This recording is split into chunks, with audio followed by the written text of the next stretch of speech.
Okay, we'll return now to our discussion of interest groups and executive governance. Let me go ahead and share the screen with my computer, and we will look at the prepared lecture slides on this topic. So again, the topic is interest groups and executive governance. Obviously, this question is different than the one for political parties in the sense that groups are smaller aggregations than our political parties. Uh, so what is an interest group? An interest group is simply a group with a common interest that seeks to influence government. There is a theory in political science called pluralism. And what the theory is that the growth of interest groups helps to prevent the concentration of excessive power in the hands of the few, and thus enhances democracy. During the 19th century, most interest groups turned their attention to the center of gravity of the political system, which was Congress. Until the 1960s, the number of interest groups that were influential in Washington was small. Major interests were represented, such as agriculture, business, and organized labor. In fact, you can track the expansion of government from the 19th century as a function of group interests. Recall our earlier discussion of the reason for the establishment of various departments and agencies in the federal government. Recall that each of the departments had some tie with interest groups, and starting, of course, with the Department of the Interior, and then moving to the Department of Agriculture, representing farmers, to the Department of Labor and Commerce, representing labor and business interests, and of course, on and on and on through the various departments that were created, all the way up to Veterans Affairs and Homeland Security. All are representing different interest groups in our system. Early on, when there were very few interest groups, the president could easily oppose interest group positions on one issue, but curry favor by supporting them on others. Interest group politics was one of simply negotiation and compromise. But starting in the 1960s and expanding in the 1970s, the number of interest groups operating in Washington exploded. It grew without bound. Many of the new groups were single issue groups. Issues such as gun rights, women's rights, gay rights, abortion rights, right to life, and so forth. And compromise with single issue groups became more difficult. After the rise in the number of interest groups, coalition building, negotiation, and compromise became a lot more complex and difficult. What is the reason for the growth of interest groups through time? Alexis de Tocqueville, a French political scientist and historian, saw early on that Americans had a great propensity for joining groups. Economic development and quality of life concerns also resulted in an expansion. In the 1960s, people became a lot more concerned with the environment, worker safety, consumer protection, and so forth. Perhaps there was a postmodernist revolution in the growth of interest groups. Prior to this postmodern era, people just wanted to eke out a living. After this, they were more concerned with the quality of their lives. Of course, this is tied in quite closely with Maslow's hierarchy of needs. And I've got Maslow's hierarchy hot link there so that you can read a lot more about Maslow's hierarchy. Basically, what Maslow's hierarchy says is that once someone has their basic human needs satisfied, then they move on to a set of needs that are less necessary, but are important once you have satisfied your basic human needs, such as housing, food, shelter, and so forth. So the quality of life needs become more important once you've satisfied those basic needs.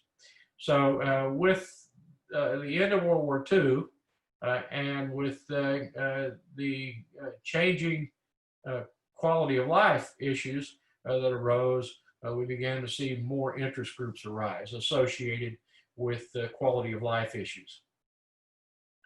Another reason was the increasing diversity of the American population. We have countless social, racial, economic, and geographic groups. Government policies is another reason for the expansion in the number of interest groups. Whenever government creates an agency, it creates an entry point for interest groups. This results in iron triangles and subsystems.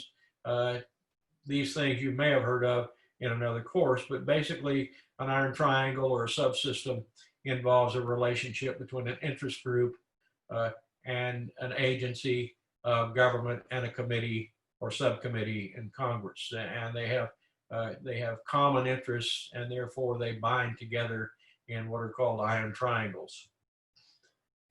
Diffusion and power in government is another reason why interest groups may have grown. Political power is shared by many, which leads to lots of places in which a group can argue its case. The more places there are to influence policy, the more organizations there will be to exercise that influence.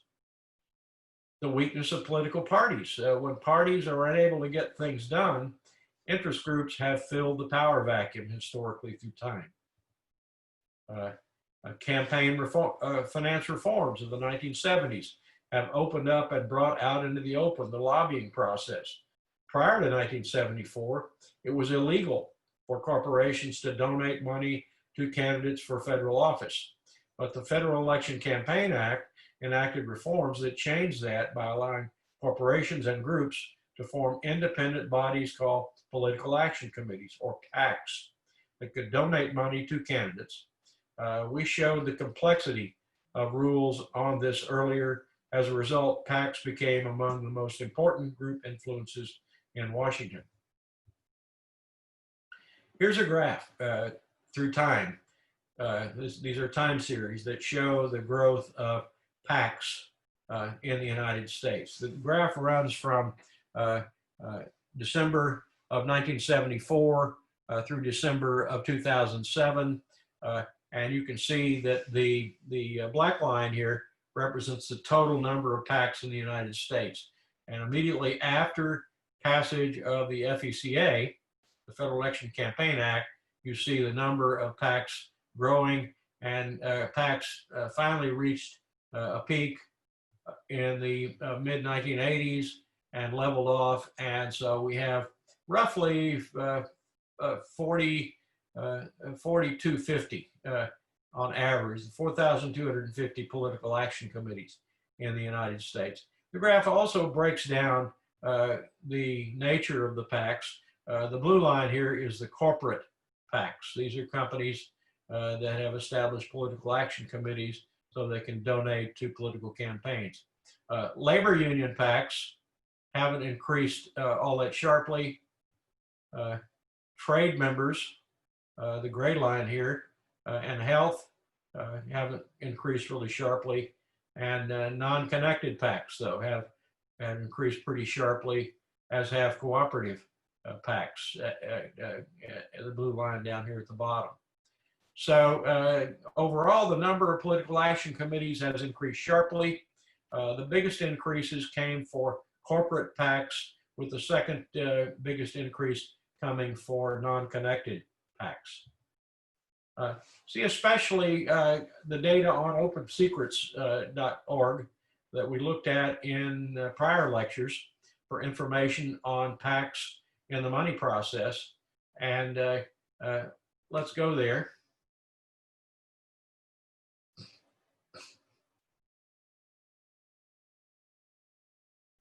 Okay, so this is opensecrets.org. Remember, they are an organization that they're nonpartisan. They collect data from the FEC on various aspects and dimensions of political money. And here at the first part of this, we see a summary of the amount of money that has been given by political action committees to candidates through time. And you can see that number has been not steadily increasing, but exponentially increasing in recent years, so that by 2020, $48 million was given by PACs uh, to someone. So let's split it down by party. Before we do that, though, let's look at the important PACs. These are the ones that gave the most money. One is the Operating Engineers Union.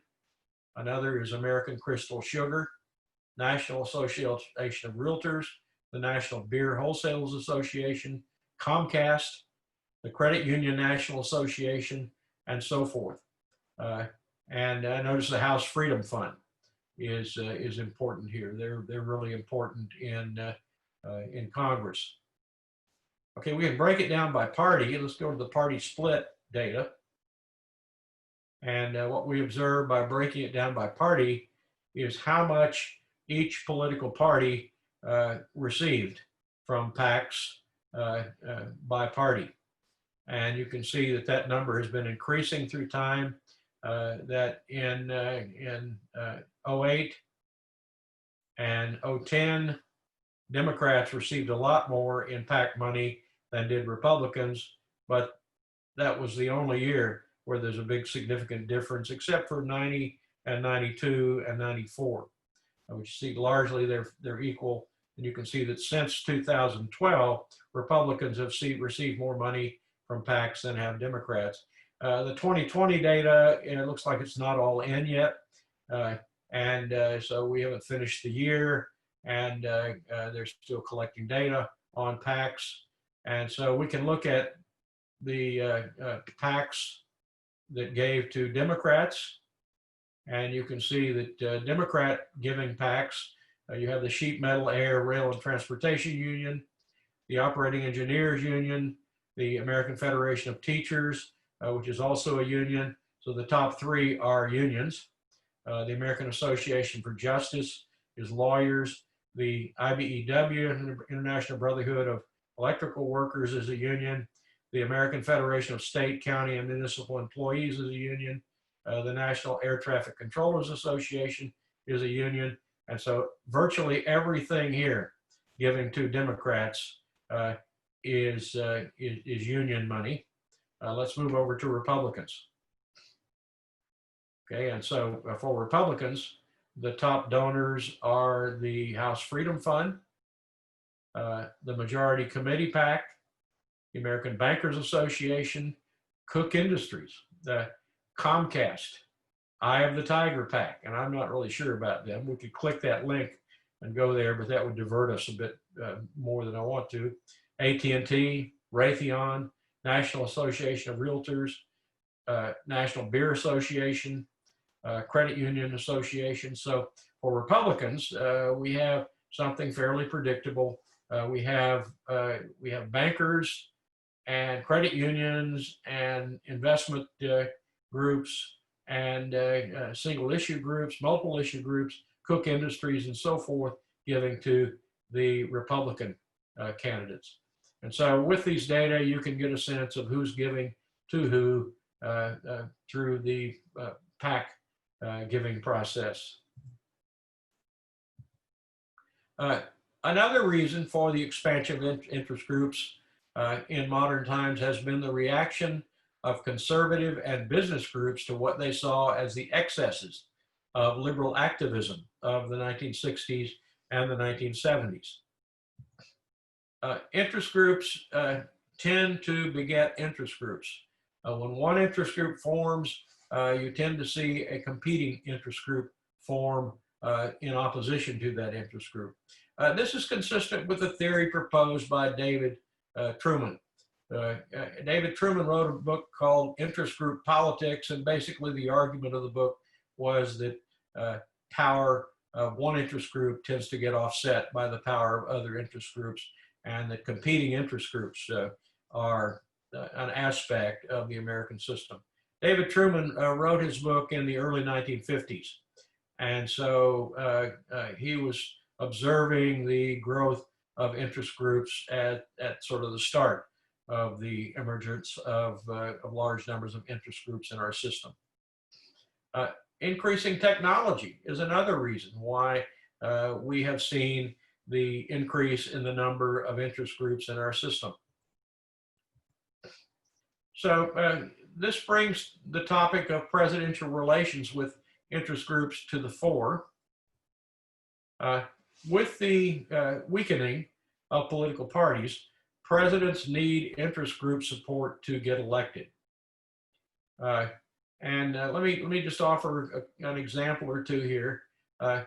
For Republicans, roughly 80% of fundamentalist Christians vote Republican. Almost all NRA members vote Republican. In contrast, the NAACP tends to support Democrats, and the proportion of African Americans who vote Democrat is very, very high. Something along the 80% of the Christian right that votes conservative. The Urban League tends to vote Democrat. And then finally, AIPAC. AIPAC is the American Israeli Political Action Committee, and AIPAC tends to support whoever is going to be more supportive of Israel. And you've seen in recent times the Republican presidential candidates and the Republican presidents make speeches at AIPAC in appealing to Jewish supporters. We can also look at money with regard to the industries that compete to different political parties. So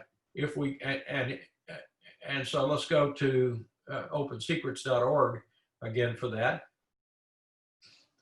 So interest groups, what we have here is the totals of political giving back to 1990 election cycle. And what we're looking at here is the 2019-2020 election cycle. And the sector called other here is we're breaking down the giving to Democrats, Republicans, and to outside groups. And you can see Democrats received the most, Republicans received some, and others received even less than those two. But if we go to the second top sector, finance, insurance, real estate, we see that group contributed the least to Democrats and about the same amount to Republicans, but a whole lot to outside groups. Single issue ideology groups, you can see that Democrats received a lot more actually than Republicans did on single issue groups. Outside groups received the most money. Miscellaneous business, you see about equal. Healthcare, communications, lawyers and lobbyists. Interestingly there, you see the lawyers give overwhelmingly to the Democratic Party, as do lobbyists give overwhelming to Democratic Party. The labor interest, interestingly, gives the most to outside groups. So again, we get a breakdown of the giving to Democrats and Republicans by looking at the interest group data. Okay, let's return to our lecture slides. With the weakening of political parties, presidents need interest group support for governing. Yet governing has become more difficult with the proliferation of interest groups. In our system, it's easier to block action than it is to take action. We noted that the founders designed it to be that way in earlier lectures, and it has become more that way with the decentralization of Congress. In Congress, there are multiple points at which new policies can be blocked, and therefore it becomes increasingly important that presidents that presidents cater to interest groups or fear that some interest group would put a hold on legislation in Congress. Decentralization of Congress and the decline of seniority and movement to subcommittee rather than committee government makes blocking easier. The proliferation of interest groups has made policymaking more complex as policymakers attempt to satisfy more cross-cutting interests. The proliferation of interest groups has taxed the system as more and more groups seek a piece of the pie. And thus in budgetary legislation, we tend to see groups try to carve out a piece of the budget on their behalf. Sometimes interest group benefits are in budgetary bills that have absolutely nothing to do with the purpose of the budgetary bill. The rise of ideologically motivated groups has made compromise less feasible and has also increased conflict in the system. It's now harder to build coalitions than in earlier times because the increased number of groups as well as due to polarization. Traditionally, interest groups sought influence through Congress and its committees and subcommittees. However, with increasing centralization of power to the presidency, interest groups also try to influence the White House. Why? The president is a centralizing force in public policy making. Through the OMB, the president exercises central clearance of new policy proposals coming from the bureaucracy. We'll talk about that when we talk about the presidency as an institution in a subsequent lecture. The president has the first move in budgeting, and that has been true since 1921 with the establishment of the Bureau of the Budget. Through the Office of Information and Regulatory Assessment in the OMB, the president also has a lot of influence over new regulations. And of course, regulations affect interest groups, particularly corporate and business interest groups. Through political appointments and staffing, the president can shape policy implementation, which means that the president can shape administration attitudes toward diverse groups. And so the relationship between the president and interest groups is mutually endogenous. Endogenous being a word that is familiar to political scientists, but essentially it means that the relationship runs both ways. Groups seek influence through the presidency, and presidents seek influence and support from interest groups. So it's a mutually beneficial relationship and one in which each needs the other. Presidents need group support, and they use various strategies in order to be able to get it.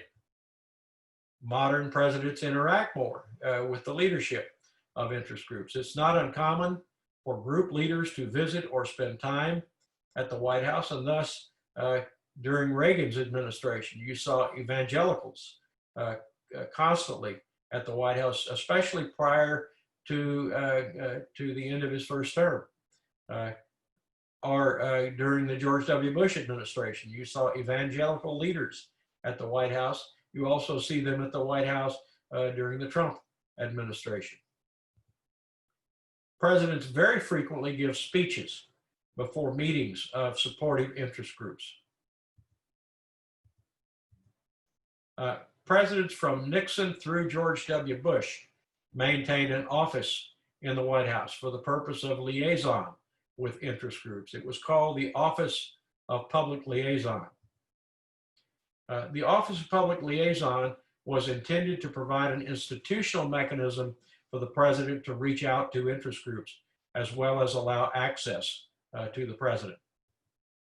However, Barack Obama resolutely refused during the 2008 election campaign to accept contributions from lobbyists and PACs. Remember our earlier finance data.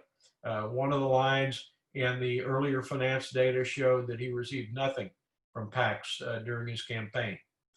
So his campaign was not funded by interest groups or political action committees, but contributions from ordinary citizens. He did away with the Office of Public Liaison, creating a new Office of Public Engagement. The purpose being to interact broadly with citizens rather than narrowly with interest groups. However, Donald Trump restored the Office of Public Liaison. Let's go to the hot link that I have here, and you'll see what the purpose of the Office of Liaison is. We'll have to page down some through this list of presidential offices. But we'll get to the Office of Public Liaison here in a minute. There we go. So the Office of Public Liaison is the primary line of communication between the White House and the public.